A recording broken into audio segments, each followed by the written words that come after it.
Entrevista da semana.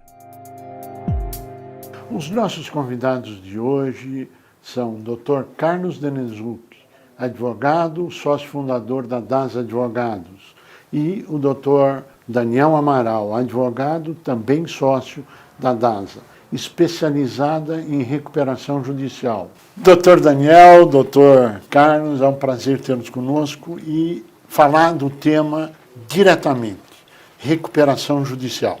Sim, Curi. Hoje é muito importante esse tema, tendo em vista o problema da pandemia, e o que a gente vem notando é que as empresas e os empresários estão cada vez mais desesperados, porque não existe hoje uma ajuda governamental, não existe hoje uma ajuda do sistema bancário brasileiro, e os empresários não vão ter outro caminho sem se proteger através da recuperação judicial.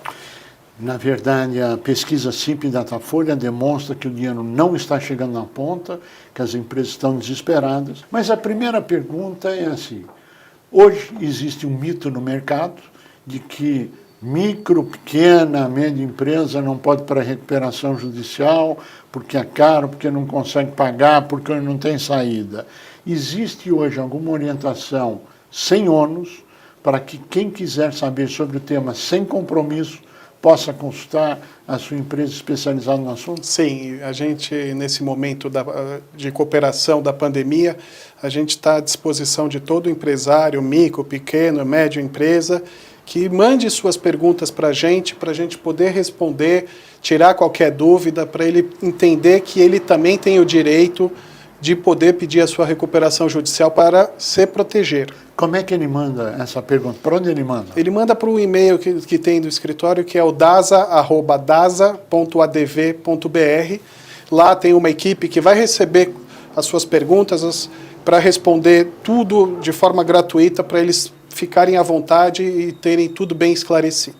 Ok, então ele pode ter toda a informação sem ônus. Sem ônus nenhum. O que é o processo de recuperação judicial propriamente dito? Ok, o processo de recuperação judicial nada mais é do que uma proteção judicial para o empresário. Aquele empresário que já está com o seu caixa abalado, já está com dívidas, já está num momento ruim do ciclo dele, o que ele vai fazer? Ele vai pedir para o juiz, através dos seus advogados, que a empresa entre com a sua recuperação judicial. O que quer dizer isso? Que pare tudo, seja tratado toda a dívida do passado lá para frente. Ele vai ganhar um tempo para se reestruturar, para depois mostrar para esses credores como ele vai fazer o pagamento desse passado. Na verdade, numa forma resumida, é isso. Doutor Daniel, quais são as vantagens e desvantagens da recuperação judicial? Olha, Curi, as desvantagens de uma recuperação judicial, elas estão mais ligadas à questão de que é um pedido que você tem que levar para o judiciário. E o judiciário, nós sabemos, brasileiro, ele tem lá os seus problemas, né, relacionados à eventual morosidade, o que ainda aqui em São Paulo, nas grandes capitais, tem sido um pouco mitigado, porque tem sido criadas varas especializadas. Mas em algumas comarcas do interior, o que acontece é que o processo de recuperação judicial muitas das vezes cai na mão de um juiz que não tem um conhecimento abrangente da matéria e acaba, por conta disso, tendo um pouco de dificuldade na sua tramitação. Lembrando que, apesar disso, e aí entra na parte da vantagem, a partir do momento que você entra com o pedido de recuperação judicial, são suspensas todas as ações e execuções contra a empresa que está em recuperação judicial. Então, mesmo com um pouco dessa morosidade que às vezes acaba dificultando o andamento do processo de recuperação judicial, ainda assim o empresário ele não tem o problema de ser atacado pelos seus credores por conta dessa suspensão que existe. E aí, entrando um pouco mais nas questões das vantagens da recuperação judicial, a primeira delas é um pouco mais relacionadas ao fato de a empresa poder se reerguer, poder fazer de uma medida judiciária um problema de solução financeira, que é o quê? A partir do momento que ela entra em recuperação judicial e todas as suas dívidas são estancadas, ela chega no momento onde ela pode apresentar um novo plano de negócio e novo plano de pagamento para os seus credores. Então ela consegue ver dentro desse processo, considerando que está tudo suspenso, está tudo sendo organizado, qual que é os próximos passos que ela vai ter para eventualmente melhorar o seu caixa, melhorar o seu faturamento, para fazer uma readequação de algum produto dentro da empresa que talvez não é tão rentável, trocar por algum outro, enquanto isso ela vai renegociando com seus credores o pagamento da sua dívida. E lá na frente ela consegue um deságio, consegue um maior prazo de carência, porque ela precisa somente de 50% de um modo geral, mais um, 50% mais um, que aceite essa proposta e todos os outros credores já vão ter que se submeter a isso. Eles serão como uma forma de ser dragado para dentro dessa proposta. Então isso é uma grande vantagem, que você não precisa negociar com exatamente todos os seus credores, mas apenas com aqueles que têm a maioria da sua dívida dentro da empresa em recuperação judicial.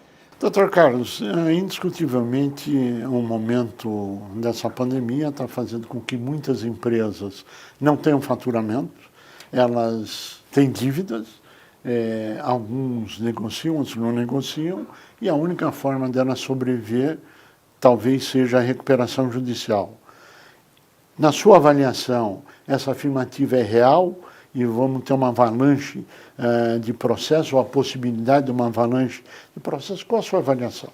O que a gente vem entendendo, Curi, é que diante da falta de atitude do governo federal e do sistema bancário brasileiro, que a gente sabe que o dinheiro que não vai chegar na mão, na ponta do empresário, não vai ter outra saída para o empresário se não for o caminho da recuperação judicial. Ele vai tentar, nesse primeiro período, a gente está nesse período, eles estão tentando renegociar, e a gente sabe que o empresário é sério, eles estão tentando lá com seus fornecedores, com os seus trabalhistas, com os bancos, a renegociação, eles vão ganhar algum pequeno fôlego, mas lá na frente a gente sabe que não vai ter o crédito, então ele não vai ter outro caminho sem ser o pedido da recuperação judicial para ele poder se manter vivo. Sem isso, fatalmente, ou ele vai ter que fechar as portas, ou a justiça vai decretar a falência da empresa. Então, é o caminho para os empresários o pedido da recuperação judicial. Lembrando que também todos os seus débitos trabalhistas vão estar dentro desse pedido. Então ele vai conseguir resolver também o problema trabalhista dele durante esse período que ele vai estar em recuperação judicial. Nós vamos ter uma avalanche de processos ou de renegociações ocorrendo. Indiscutivelmente existem profissionais que não são especializados no tema. Qual é a grande vantagem de ter alguém especializado, que é o caso da DASA, no tema tratando de uma recuperação judicial, e o risco de quem não tem este profissional à disposição? Bom, primeiro que relacionado à avalanche que vai vir, nós acreditamos que vai ser no segundo semestre, óbvio, até porque nós já estamos próximos do fim do primeiro semestre.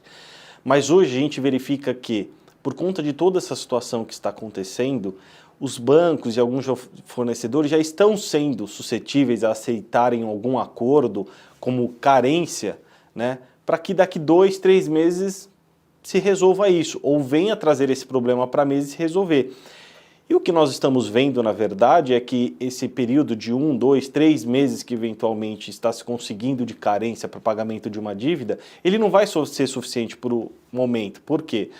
A partir de agosto, eventualmente, quando se voltar as empresas a realmente funcionar, elas não vão ter o mesmo faturamento que tinha antes da pandemia. Então, isso é um problema que lá na frente, com certeza, vai explodir o número de empresas precisando de ajuda. E a questão de você ter uma consultoria especializada em relação a isso é justamente alguém que saiba tratar do problema. Não é todo médico, por um exemplo aqui, que cuida de determinada parte do corpo. Então, por exemplo, um médico que tem ortopedista, ele vai ter sua especialidade e vai cuidar daquilo. Não adianta você ir tratar com ele um problema muito mais sério, que ele não vai te dar uma solução. Ele pode te dar uma indicação de alguma coisa, de um remédio ou outro, mas o especialista é aquele que vai tratar o seu problema na raiz, que vai te ajudar a solucionar o problema. Nós já estamos nesse mercado desde a fundação da lei, desde a promulgação da lei de 2005, então nós sabemos todos os cenários, nós atuamos com diversos segmentos da economia, isso nos dá uma bagagem de poder atacar o problema diretamente onde é. Doutor Carlos, a grande pergunta é: a DASA opera São Paulo, a DASA opera Brasil, a DASA onde opera e como opera? Porque nós estamos falando com o Brasil nesse momento. Sim, nós temos escritório em várias partes do Brasil, então a gente opera pelo Brasil inteiro. Temos escritório em Manaus, em Goiânia, em Palmas, em Balsas, estamos espalhados pelo país para poder atender todos os empresários do Brasil. Independente do seu porte? Independente do porte, vamos atender todos que estão necessitando nesse momento difícil. E qual que é mesmo o e-mail para quem quiser fazer a pergunta graciosamente? No dasa@dasa.adv.br. Podem ligar, podem falar, é gratuita a orientação. Sim, sim. Né? Bem, nós vamos ter os mais variados ramos de atividade ligando. Todos podem ter recuperação judicial ou é só para alguma atividade? Não, todas as atividades podem fazer o pedido de recuperação judicial. Inclusive, um recente player que entrou de forma definitiva nesse jogo da recuperação judicial é, por exemplo, o produtor rural, que é aquele empresário do campo que plantava, que tinha uma atividade empresária. E até ano passado, final do ano passado, havia uma dúvida se de fato ele poderia ou não se beneficiar do pedido de recuperação judicial. E ano passado, por conta de uma decisão do STJ, ficou de uma forma mais pacífica que ele pode sim participar de um processo de recuperação judicial. Então independe do segmento. Qualquer empresa de qualquer segmento, dependente do tamanho e do faturamento, pode sim se beneficiar da recuperação judicial. Doutor Carlos, o que acontece no dia seguinte do pedido de recuperação? A gente costuma dizer, Cury, que depois do pedido de recuperação judicial e ele sendo deferido, o empresário volta a dormir. Ou seja, ele sai daquele momento de turbulência que ele vivia numa zona cinzenta e começa a enxergar a sua empresa. Tendo em vista que ele teve que preparar o pedido de recuperação judicial, então ele já tem todos os números, ele sabe o que a empresa deve em todas as suas classes, ele já tem um mapa do caminho a percorrer pela frente. Então, a gente brinca no escritório que o empresário passa a dormir, porque ele começa a enxergar aonde está o problema e como ele vai sair do problema. Esse é o caminho do empresário no momento da crise. Não adianta, o empresário brasileiro, Cury, não foi treinado para resolver problema, ele foi treinado para o sucesso. Então, na hora que ele quer brigar e que ele quer peitar, o problema só aumenta, porque ele sempre foi preparado para o sucesso. Então, no momento que ele sente isso, ele tem que se valer de gente especializada para cuidar e resolver o problema. Eu pergunto para os dois, quais são as suas considerações finais? Que chegamos ao final do nosso tempo. Eu acho que a parte mais importante de tudo isso que a gente falou é que o empresário de fato se sinta seguro para a tomada dessa decisão. E para ele se sentir seguro, é fundamental que ele de fato procure um especialista para entender de recuperação judicial. A gente vê muitas matérias, o Dr. Google, né, que a gente costuma chamar, onde trata a recuperação judicial de qualquer maneira. A gente vê pessoas que muitas das vezes nunca nem fizeram uma recuperação judicial falando. Então, o importante é isso. Eu gostaria de dizer que para o empresário que não tarde em tomar a decisão, porque depois, quando a empresa secar o caixa, quando a empresa estiver praticamente morta, ele não tem mais recuperação judicial. Aí ele entra na ressuscitação, e isso é muito ruim. Ele querer deixar a recuperação judicial como a última medida está errado. Ele tem que preservar o caixa da companhia. Sem a preservação do caixa da companhia, ele não vai conseguir fazer a retomada da empresa. Então, o momento é agora. Não deixe a empresa ficar sem caixa. Use da ferramenta da recuperação judicial agora para poder resolver o problema lá na frente. Dr. Carlos Zerezuki, Dr. Daniel Amaral, queremos agradecer muito a participação de vocês, o esclarecimento de vocês, e eu quero ressaltar que é a oportunidade para vocês se informarem a respeito da recuperação judicial com a finalidade única de manter empresas vivas, de manter a atividade econômica, de não quebrarmos o mercado interno, de termos atividade de geração de emprego e no futuro, com a retomada da arrecadação tributária e da volta ao crescimento econômico. Porque é muito mais barato manter a empresa viva do que tentar gerar novos postos de trabalho. A você que esteve conosco, o nosso mais profundo agradecimento, com a certeza que estaremos juntos na semana que vem. Até lá!